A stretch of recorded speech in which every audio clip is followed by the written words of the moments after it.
Estamos iniciando mais um Painel Regional, o seu tradicional programa de debate, sempre aqui ao vivo pela Santa Cecília TV. Você assiste também pelo Santa Portal, o portal digital da Santa Cecília, e depois também o programa fica disponibilizado no YouTube. Pode rever à noite, às 20 horas, a reapresentação do programa, porque aqui tem informação, opinião e comentário com conteúdo, sempre com a presença de convidados especiais e comentaristas que levam a você o que de mais importante acontece na região, no estado e também as notícias de âmbito nacional.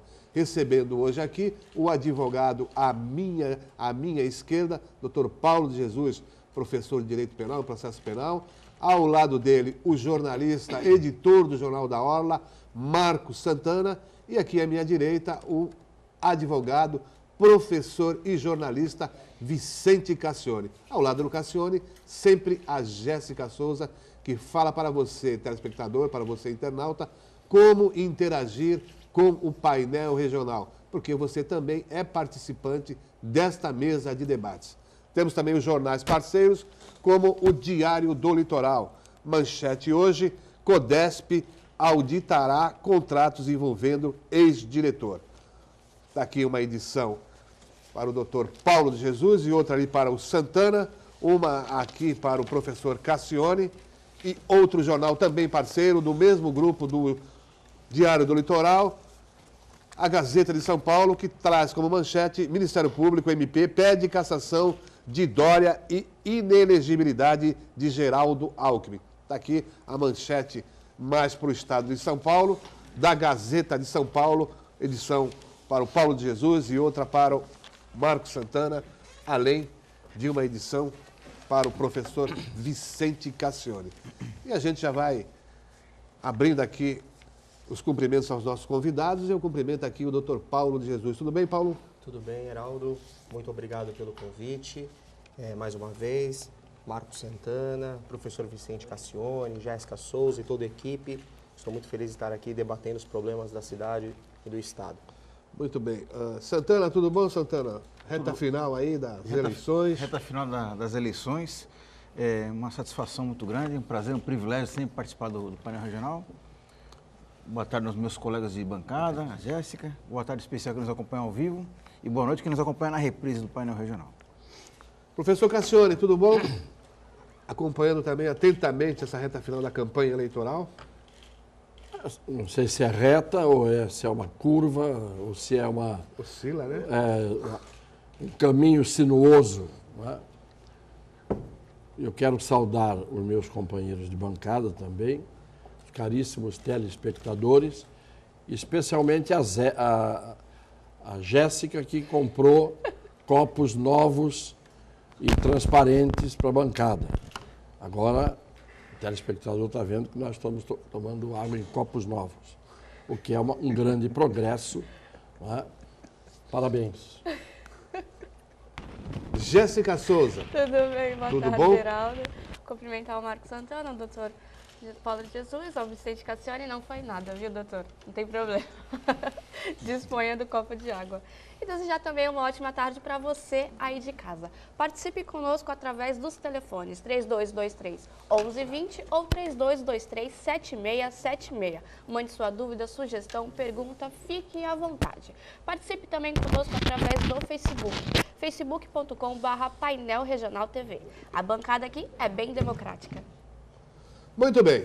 E a gente vai começar então os nossos temas de hoje, a nossa pauta.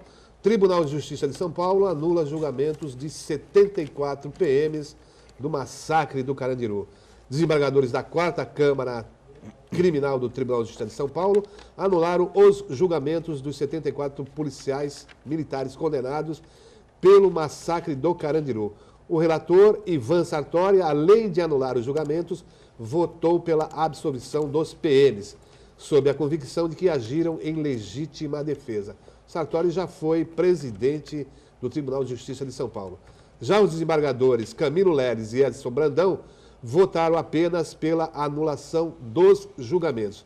Os júris ocorreram entre os anos de 2011 e 2014 e os PMs foram condenados apenas que vão de 48 anos a mais de 620 anos de prisão. no Carandiru, a extinta Casa de Detenção de São Paulo, onde atualmente é o Parque da Juventude.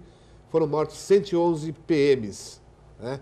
E estavam rebelados lá no Pavilhão 9, isso em 1992, poucos dias antes das eleições municipais daquele ano, em que Paulo Maluf foi eleito pelo voto prefeito de São Paulo.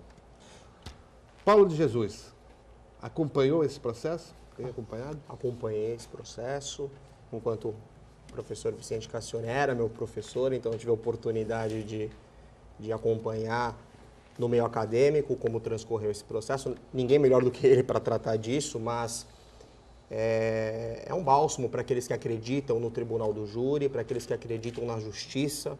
Por mais que tardia, o tribunal do júri trouxe sim justiça, pelo menos ao meu ver, a este caso. Porque restou evidente que os policiais militares, pelo menos de acordo com o que nós acompanhamos na mídia, e nós acompanhamos através do meio acadêmico, dos artigos publicados, que eles estavam ali exercendo a sua profissão, fazendo valer a lei.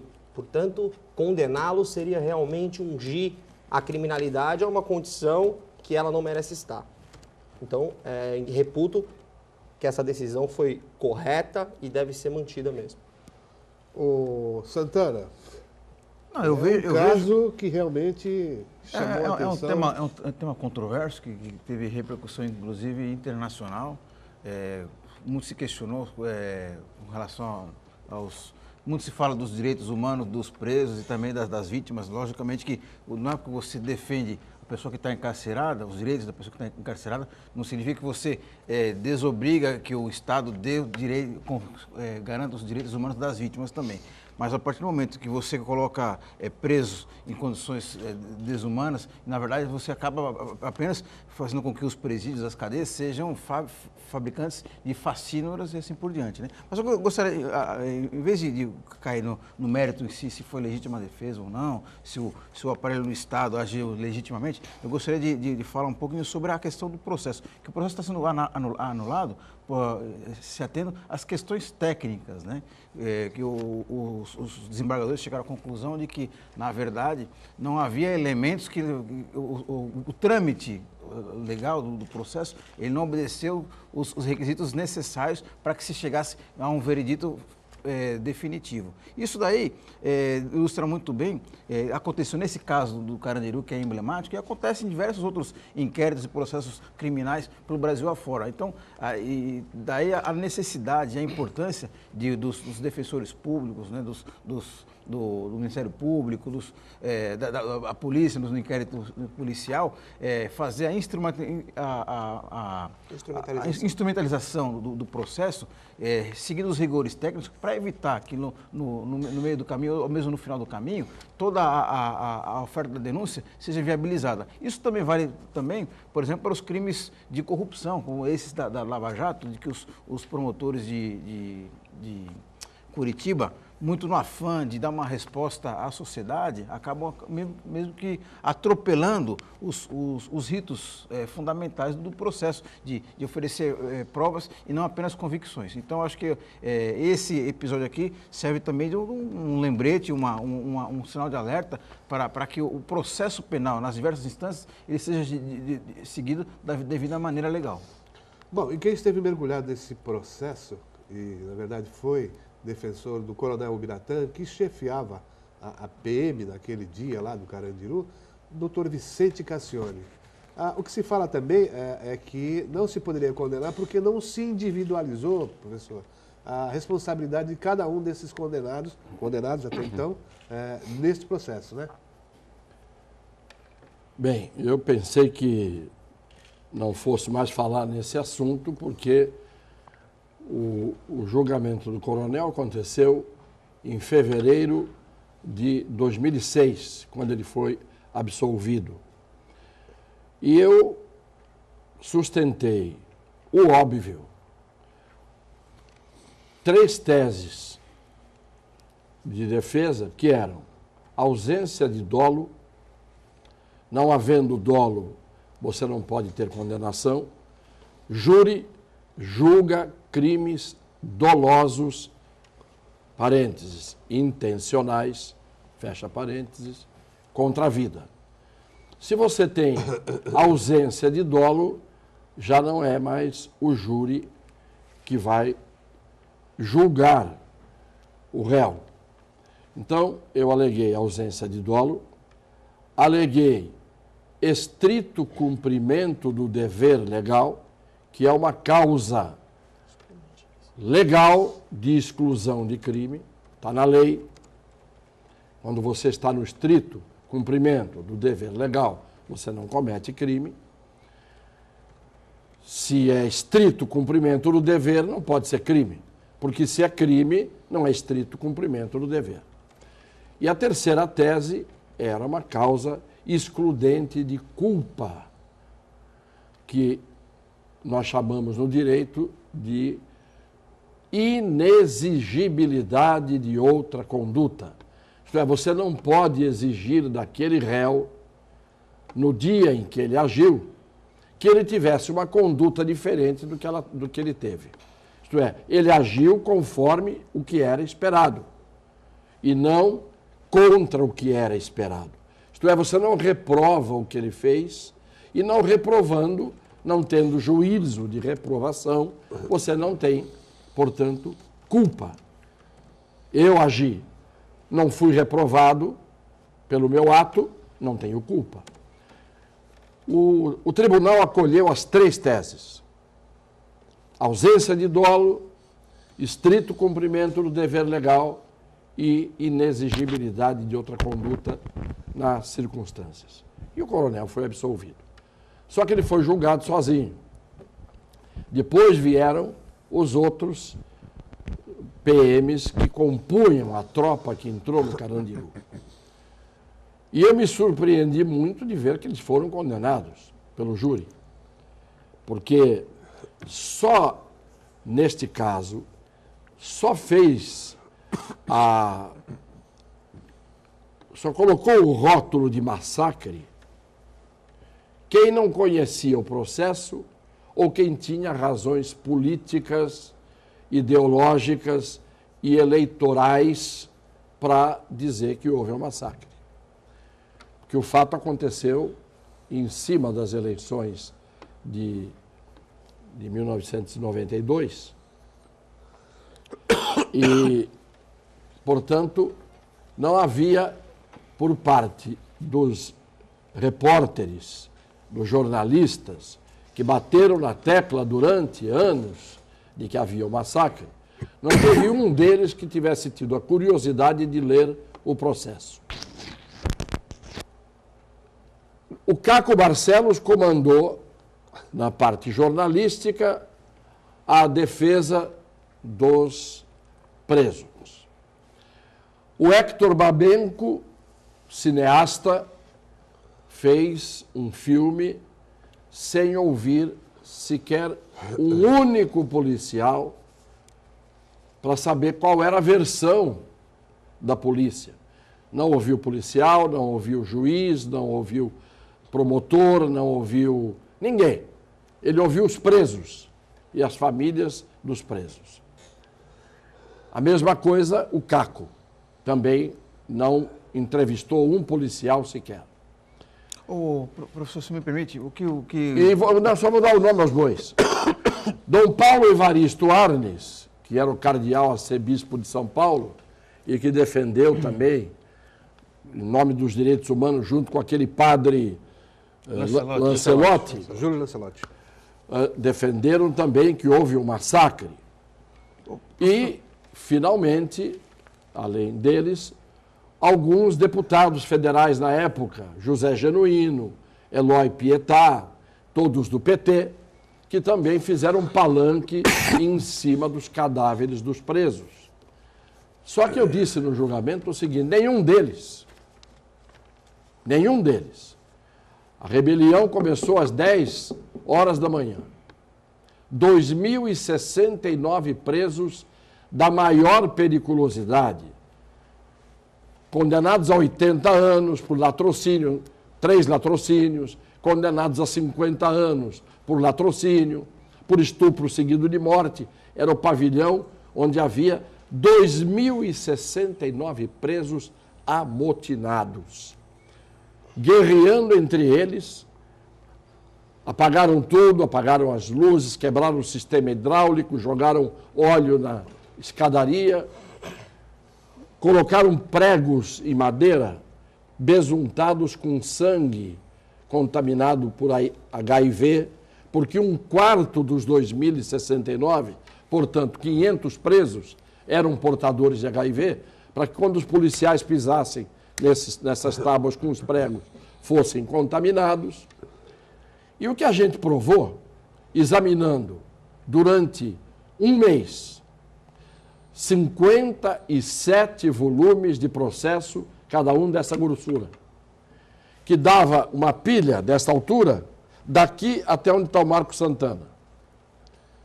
Examinando perícia, examinando célula por célula, bala por bala, tudo o que aconteceu, estava evidente que não houve massacre nenhum. O que houve foi os presos, e um deles confessou em plenário, quando eu fiz a pergunta, ele disse, nós pensávamos que os policiais iam entrar só com cachorros, e naquele dia era o nosso dia. Nós íamos eliminar a polícia. Isso foi dito no julgamento por um dos presos, condenado a 87 anos de reclusão por 3 latrocínios. Esse preso disse isso. Então, o que acontece é o seguinte, no Brasil tem muito isso. O jornalista que não vai pesquisar, dá a notícia com base na fotografia ou com base na palavra de um preso. Eu perguntei para cada preso que foi depor lá no julgamento, sobreviventes, evidentemente, porque sobreviveram quase 2.000. Morreram 90 e tantos pela contabilidade do Ministério Público. Porque os outros, para completar 111, mataram-se um ao outro lá dentro. Mas eu perguntava para o preso, o senhor foi ferido? Fui, sim, senhor. E quem socorreu o senhor? A PM. E quem levou o senhor para o hospital? A PM. Como? Na viatura da PM. Isto é, se há um massacre, se há uma intenção de entrar lá para exterminar presos, não iam 2.000 presos ficarem sentados no chão, lá no pátio, e os feridos levados pela própria polícia, socorridos pela própria polícia. Mais ainda, o coronel Biratã não entrou por conta própria. Ele recebeu ordem de 2 juízes corregedores, de um juiz secretário adjunto de Segurança Pública, do secretário de Segurança Pública e do governador, por uma razão. Estava em chamas o térreo. Os presos atearam fogo no andar térreo, achando que, como a casa de detenção é de paredes grossas, de alvenaria, não pegaria fogo. Só que eles esquecem que o que pega fogo dentro faz fumaça, e o que mata é asfixia pela fumaça. Então, quando os bombeiros quiseram entrar para apagar o incêndio, não puderam, porque eles tinham feito barricadas. Foi a hora em que disseram para a tropa de choque, tem que entrar para abrir caminho para os bombeiros. E a tropa de choque entrou. No térreo, explodiu um botijão, e no térreo, já na entrada, o coronel Biratã caiu desmaiado com a explosão do botijão e foi levado imediatamente para o hospital do Mandaqui, em Santana, na zona norte de São Paulo. Não conseguiu comandar nem a subida, andar por andar, nas escadarias do Carandiru. Foram outros coronéis, cada um comandou para um andar. E houve uma tocaia comprovada pelos gráficos que eu fiz a partir do exame, da perícia, das celas. Houve uma tocaia no 3º andar. Quando a tropa estava subindo para o 3º andar, os presos, armados até os dentes, atacaram a polícia. Tanto que os feridos e mortos foram ali no 3º andar. Você não teve um morto no 5º andar, um morto no 4º andar, um morto no 2º andar e um morto no 1º andar, que se confunde com o térreo. Essa é a história que tem que ser vista no processo, com base no depoimento de testemunhas, presos, insuspeitos. Tá certo? O preso é insuspeito. Agora, fazem a história do massacre, para mim não é surpresa nenhuma que tenha havido nulidade do julgamento, até por uma razão. O Biratã já estava absolvido, eu o absolvi lá atrás. Mas eu achei que todos já seriam absolvidos também depois. E por uma razão muito simples. Como é que você pode estabelecer que bala, de que arma, de que policial matou aquele preso? No direito penal, existe algo que se chama nexo causal, nexo de causalidade. A bala que sai da minha arma entrou no corpo de João e matou o João. Então há um nexo de causalidade entre o meu disparo e a morte de João. O meu disparo fez com que uma bala que saiu da minha arma e que é identificável entrou naquele corpo e foi recolhida do corpo. Então, esta bala saiu desta arma que foi manejada pelo Cassione. Como é que você pode... Morreram 90 e tantos presos. Como é que você pode estabelecer... 111, na verdade, né? Acabei de explicar aqui, você não estava atento. 111 foram os mortos. Só que o Ministério Público reconheceu que foram 90 e tantos mortos, porque a diferença entre 90 e tantos para 111 foram presos que já estavam degolados e mortos num confronto interno entre eles. Porque tudo começou com uma rixa de um preso chamado Barba com outro preso que chefiava uma turma de traficantes e de domínio dentro do Carandiru e um outro preso. Os dois grupos começaram a brigar num jogo de futebol, lá dentro. E esta briga culminou com a morte de vários presos que a perícia constatou e o Ministério Público concordou que foram... Mas se tivessem sido 130 ou 200 presos, não importa. Eu queria ver qual era o policial, inclusive se o Marcos Santana tivesse o infortúnio de ser um dos policiais, que entrando lá dentro do Carandiru, com 2.000 homens armados, dispostos a matar a polícia, quem iria dizer, em nome de Jesus, matem-me? Policial, ele está lá para sufocar uma rebelião que ia acabar. O perito Negrini, Oswaldo Negrini, disse isso. Se a polícia não entra, não morriam só 90 e poucos presos. Morreriam todos os 2.069, asfixiados pela fumaça. Isso o perito disse, prestando depoimento. E um perito que era petista, não era a favor de ninguém. Pois bem, o que acabou acontecendo foi que você não tem como estabelecer se a arma que detonou uma bala que matou um determinado preso saiu de determinado policial. Porque basta que um policial não tenha dado um tiro, um. E se você não tem, e aliás já estava dito isso no júri do Biratã, você precisaria de 11 anos exclusivamente da perícia, do Instituto de Criminalística, fazendo exame de balística, 11 anos para conseguir estabelecer alguns casos de algumas armas que teriam disparado tiros que mataram A, B ou C. Portanto, isso não foi feito. E você não pode condenar de batelada pessoas, porque teve gente que, ao contrário, ao invés de atirar, conseguiu pegar o preso e dizer: você, preso, desce, você está ferido, levo você, ponho na viatura e te mando para o hospital. Esse policial, por exemplo, não pode ser acusado de homicídio, porque está socorrendo os policiais. E os presos foram levados para o hospital pelos policiais. Portanto, não houve nenhum massacre no Carandiru. O que houve, lamentavelmente, foi uma rebelião.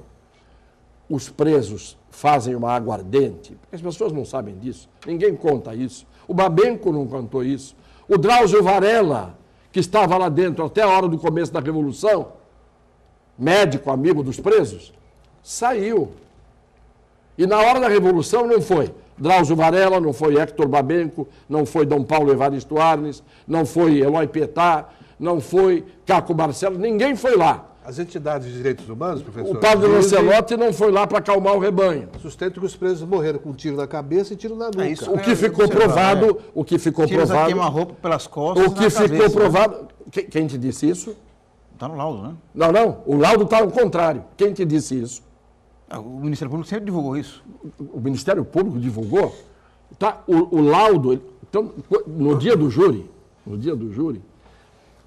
eu mostrava os laudos e dizia, está aqui, ó. Tiro pela frente. Tiro de confronto. Onde é que estão os tiros pelas costas que a imprensa vem dizendo até hoje? E o Ministério Público calou a boca. Quando terminou o julgamento, um dos promotores virou para o outro e Então falou... o senhor está contando aqui uma novidade, porque vários outros jornais sempre publicaram isso. Não. O Ministério Público nunca Eu contestou... não estou contando novidade nunca nenhuma. contestou as versões apresentadas pelos Professor, deixa eu jornais. fazer um intervalo. Só para Senão a dizer gente o seguinte, atropela os outros blocos. nós estamos aqui falando de um assunto que eu pensei que não ia falar mais. Por quê? Porque para o Santana é novidade, porque o Santana ouviu o que disseram os deputados petistas da época, o que disse o padre Lancelotti. A população brasileira, a população diversas brasileira, entidades internacionais, e a inclusive imprensa. Anistia Internacional. Claro. Quer Sabe qual é o defeito? Todo mundo foi ludibriado. Então. Quando você... Ludibriado? Ué, Quando o senhor tá você quer saber uma informação, você vai ao processo. No processo tem que estar a prova. A prova do processo é que faz alguém ser condenado ou a ausência de prova é que faz alguém ser absolvido. Ficou batendo na mesma tecla a imprensa em cima do que ninguém sabia, ninguém viu. Ninguém teve a coragem de se retratar. Aliás, teve. Um jornalista da Folha, quando terminou o julgamento, disse assim: hoje veio à tona a verdadeira história do Carandiru. Vamos fazer um intervalo, a gente já volta daqui a pouquinho. O debate está acalorado aqui nos bastidores, viu? Nós estamos de retorno aqui para o segundo bloco. Bom, Câmara close. vamos concluir isso aí? É um assunto que a gente pode Câmara jogar close, antes do não é ano. verdade? Dividir em Vê se tá capítulos. calorado. Paulo de Jesus, fala, Paulo. Estou sorrindo. É importante dizer o seguinte: o processo do Carandiru e o processo, professor, do Dock Street, foram dois processos que fizeram, na minha humilde opinião, um desserviço ao direito penal, ao processo penal e principalmente ao Tribunal do Júri brasileiro. Eu vou discordar. Porque mostraram para nós o poder que a mídia empresta às decisões judiciais. Porque para o doutor Cassione conseguir a absolvição do coronel Biratã, ele precisou passar por um revés perante o Tribunal do Júri para no tribunal buscar essa vitória. Então, nós, a partir dali, ficou mais difícil ainda atuar no Tribunal do Júri. Porque a população, ela vai compor o corpo de jurados... Com a cabeça feita. Com a cabeça feita, professor. Já vai com uma ideia pré-concebida. O sujeito chega ali com aquela calça bege, camisa branca, camisa baixa, com aquele estereótipo que todos nós conhecemos, que os réus são sempre iguais, e a sociedade já pré-julga naquele momento, lendo o que é publicado, vendo o que é passado na televisão sem uma crítica, porque ninguém explica como um processo acontece. Vai lá o William Bonner, lê no teleprompter, mas ele não para explicar para o cidadão comum o que está acontecendo de verdade. É isso mesmo. Então, é essa grande dificuldade que nós temos enquanto advogados de defesa de ir perante um jurado, ir perante um tribunal de justiça, seja lá ele qual for, e sustentar um ponto de vista, e sustentar o que está no processo. Ninguém defende aqui a inverdade. Defende, sim, a possibilidade de se apresentar os argumentos que estão nos autos. E isso é um direito da defesa e... No dia que nós não tivermos mais essa possibilidade, o Estado Democrático de Direito vai estar realmente sucateado. Ô, Santana, tá 2-0 aqui. Vamos empatar esse jogo? Vamos empatar esse jogo. Ele falou do julgamento do Dock Street. O julgamento do Dock Street teve dois momentos. O primeiro momento, em que ele foi absolvido, olha, em vocês que como é prevaleceu... que é? O telespectador... Prevaleceu... Não, o telespectador não sabe o que é Dock Street. Sabe, o grande problema... O playboy que é acusado de matar... Matou a mulher em defesa da honra. Em Búzios. E prevaleceu a tese do quê? Tem gente que diz que ele matou a Leila Diniz. Não. Tem gente que diz que ele matou a Leila Diniz, sabem tanto? Advogados, eu vi disso. Advogados. Ele matou a Leila Diniz ou a Ângela Diniz? Ângela Diniz. Pois é, a Leila Ângela Diniz Diniz. era uma atriz, É. não é? Que morreu num acidente de avião. Exatamente. Pois Nos anos todo mundo 60. fala que o Doc Street matou a Leila Diniz. Ele matou a Ângela Diniz. A Ângela Diniz. E no primeiro julgamento, o que prevaleceu foi a absolvição do réu, acusado, porque o seu defensor, muito astutamente, disse o quê? Legítima defesa da honra, e disse perante o tribunal que ela vivia mais na horizontal do que na vertical. Houve uma grita geral, mudou a sociedade, mudou a tese, prevaleceu a tese do quê? Quem ama não mata. E aí o seu Doc Street foi condenado na sequência do novo julgamento. Essa é a verdade. Falou o dogmático. Não, não é dogmático, são os fatos. Não, o dogma papal Heraldo. Dogma. O que ele falou é dogma. O que aconteceu, eu atuei nesse caso. Você também não sabia que eu tinha atuado. Eu não lembro do senhor lá. Você sabe o que o Jornal Nacional, na época foi o Cid Moreira? Boa noite. O advogado paulista Vicente Cassione esteve em Cabo Frio e, misteriosamente, a Gabriele Dyer, a testemunha... francesa, né? Não, alemã. Alemã. Alemã, tá vendo? Já veio o francês. Vê como é coisa. Daqui a pouco ela vira francesa. Mas eu não atuei no caso. mas né, Desapareceu. professor? Aí me acusaram. Todo concreto. Me acusaram. Ele acusaram. Ele matou, em legítima defesa da honra, mas isso é uma coisa completamente subjetiva. E hoje, se fosse Não, hoje, é uma tese ele, aceita do ele machismo, seria mas- condenado na primeira Claro, instância. é uma tese seria grave, mas execrado. na época se reconhecia. É isso que eu vou dizer. O grande problema é que na época, entendia-se que a violenta emoção tinha uma característica, a legítima defesa da honra era possível, etc, etc. Mas não foi só a legítima defesa da honra. A tese do grande advogado Evandro Lins e Silva foi a da inexigibilidade de outra conduta, que eu acabei de dizer agora aqui, que é a excludente de culpa. Isto é, nas circunstâncias em que ele surpreendeu a Ângela Diniz, nas circunstâncias em que aconteceu o que aconteceu, ele perdeu a cabeça, atirou e acabou sendo absolvido. Muito bem. É um direito do advogado sustentar uma tese. Desde que ele sustente uma tese, do outro lado tem um promotor que sustenta a tese contrária. E quem decide é quem julga. O que você não pode é ter um desequilíbrio em que de um lado tem um advogado, do outro lado tem um promotor, que num dia, como aconteceu agora, dizia que as iniciais JD eram José Dirceu no processo do Petrolão, e agora a mesma força-tarefa diz, erramos, não era JD, não era José Dirceu, era José Dourado, assessor do Palocci. Você entenda que eles também erram, eles não são também deuses. Muito bem, tanto que corrigiram. Antes era José Dirceu, agora é José Dourado. Estou mostrando que cada um responde por aquilo que faz. O que não pode é acontecer o que aconteceu na época.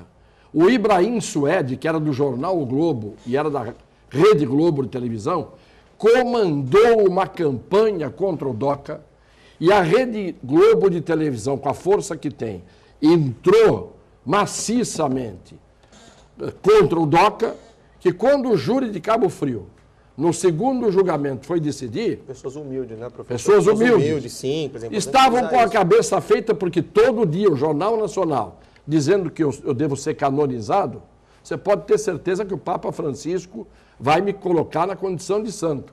Madre Teresa de Calcutá, o próximo é o Vicente Cassione. É só o Jornal Nacional. Mas, Cassione, o senhor está falando o senhor atribui a campanha em si ou a coisa em si, o assunto em si? Que ele matou a mulher, deu um tiro na mulher em defesa da honra.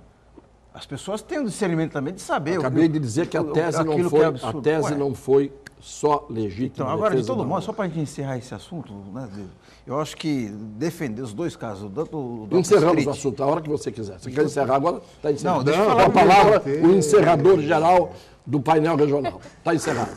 Obrigado. Eu já não falo mais nada. Para a gente arrematar o assunto realmente, o professor, tanto no caso do Dock Street, tanto no caso do Carandiru, eu acho que se a gente admitir que são coisas normais, é instituir a barbárie completamente. Porque achar que... Eu também acho anormal. Acho anormal que normal, 2069 presos resolvam Mas eu não ia encerrar. atocaiar a defesa fala por último. Isso é da lei. Atocaiar 84 presos, policiais.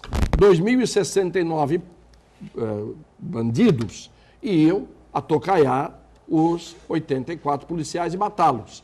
Sabe o que aconteceria no dia seguinte?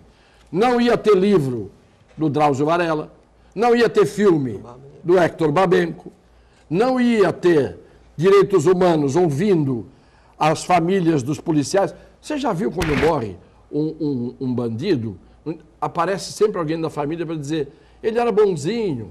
Morre um PM, não aparece uma pessoa da família do PM para dizer, o meu marido era bonzinho, o meu pai era bonzinho. Não é essa questão aí. Mas é essa a questão, Não, sim. é evidente que ali não tinha nem É essa a santo. questão. Tinha sequestrador, Ninguém ladrão é a favor de que se mate banco, de preso. carro forte, Ninguém é a favor de que estuprador. se mate É preso. evidente que ali não tinha santo. Olha, você eu tô à acha que vontade pra normal falar, Carlos. entrar um pelotão ali Marcos. e exterminar ali, é você instituir a barbárie. Marcos, Aí você, eu vou autorizar surpreender a você mesma com uma outra polícia- novidade A mesma agora. polícia que entra no Vou surpreender presídio, você com uma outra autorizar novidade. a polícia que atua na periferia. Se não entrasse que e vai morresse... com a cara do pobre, se não do preto, entrasse, e não. executa. Você está falando... É a mesma coisa. Você está falando politicamente correto que ninguém Não é aguenta isso, mais. não é isso. Não. O Carandiru trouxe algumas...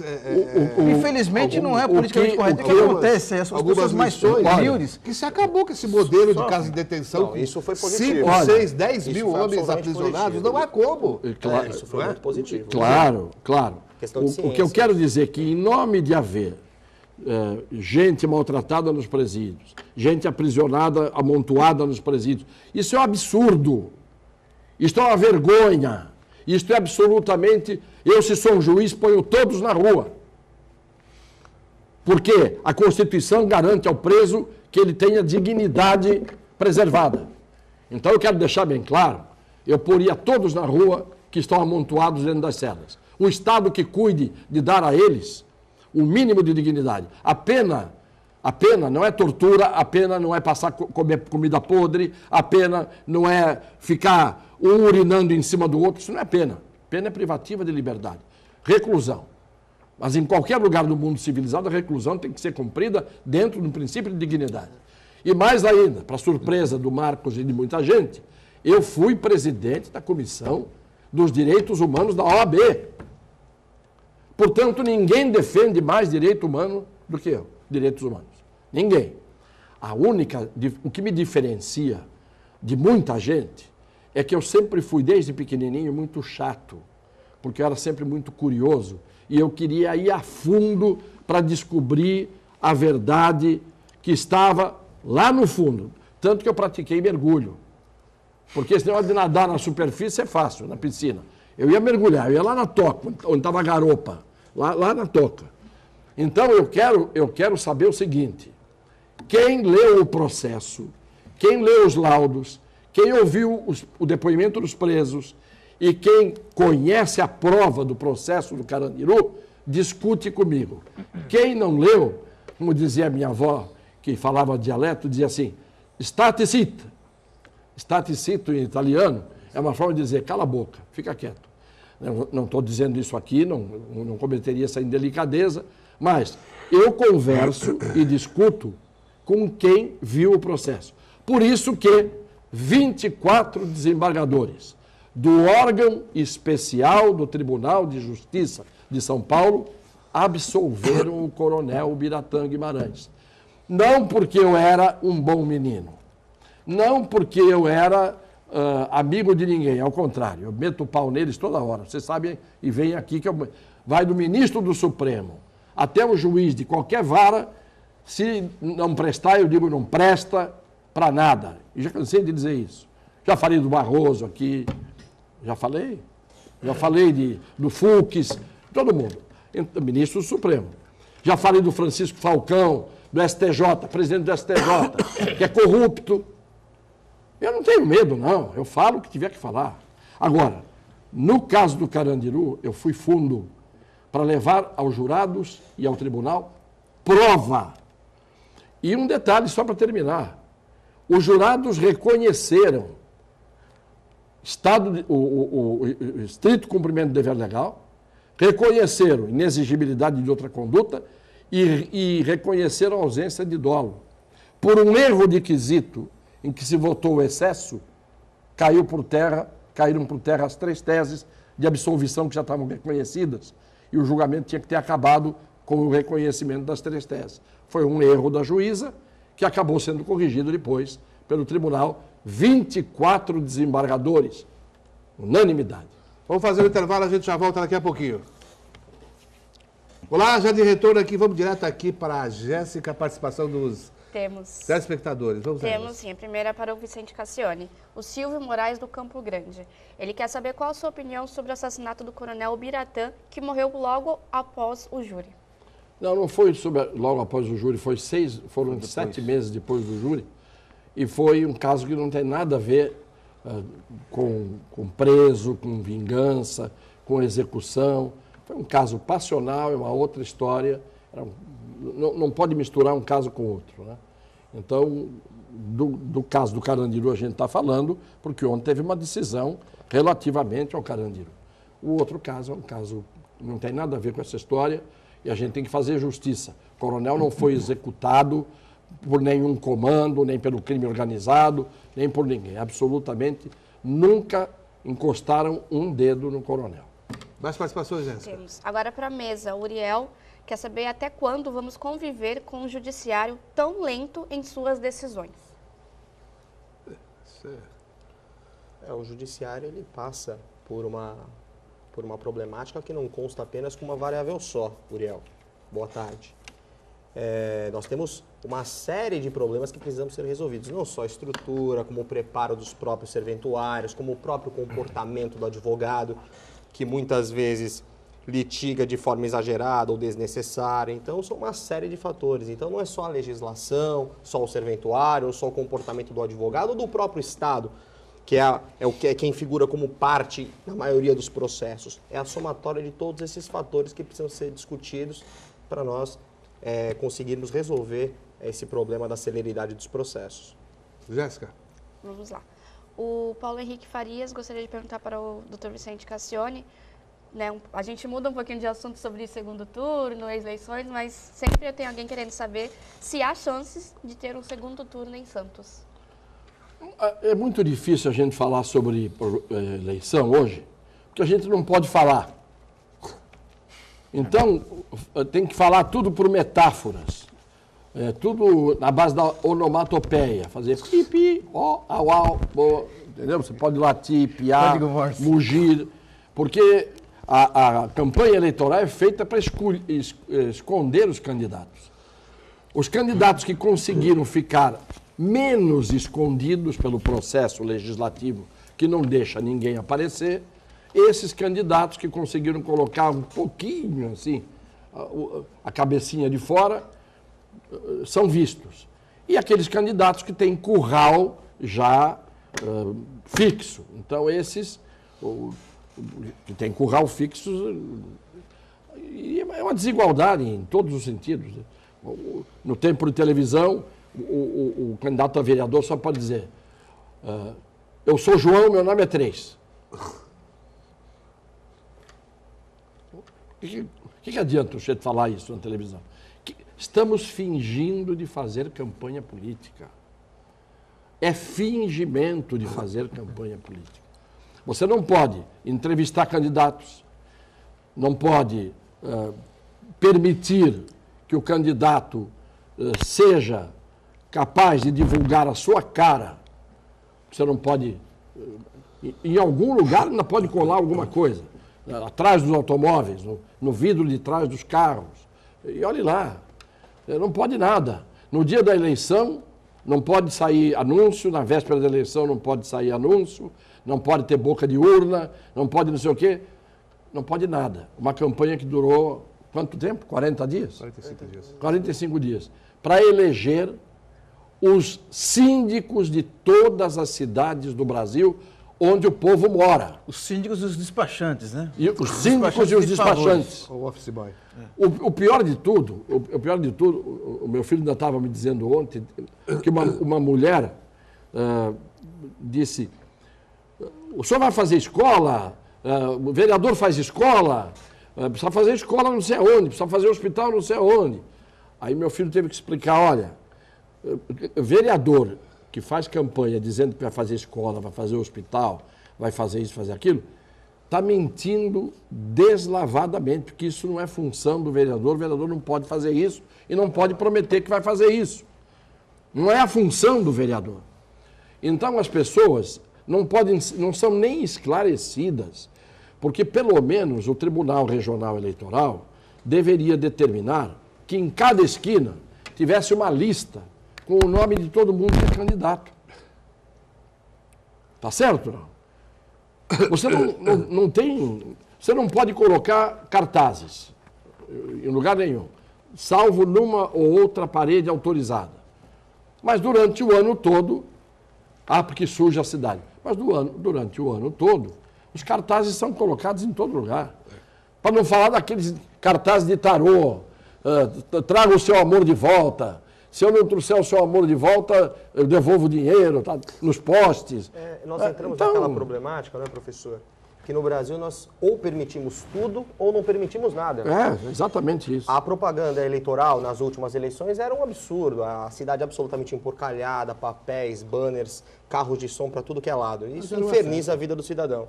Aí muda essa legislação, como nós não sabemos resolver o problema, nós proibimos toda e qualquer manifestação. Então tem uma série de candidatos que o cidadão sequer conhece, em razão dessa restrição tão obtusa que a legislação trouxe. Bom, nesse finalzinho de programa, a Câmara aprovou um projeto de resolução. Está meio esquisito esse tipo de aprovação.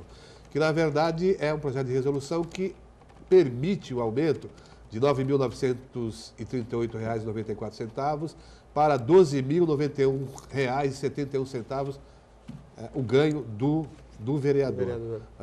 E aí a medida é questionada aqui pelo jornal Diário Popular e vem uma nota da assessoria da presidência da Câmara lá dizendo que não houve e nem haverá aumento. O salário dos vereadores ficará congelado durante 8 anos, de 2013 a 2020.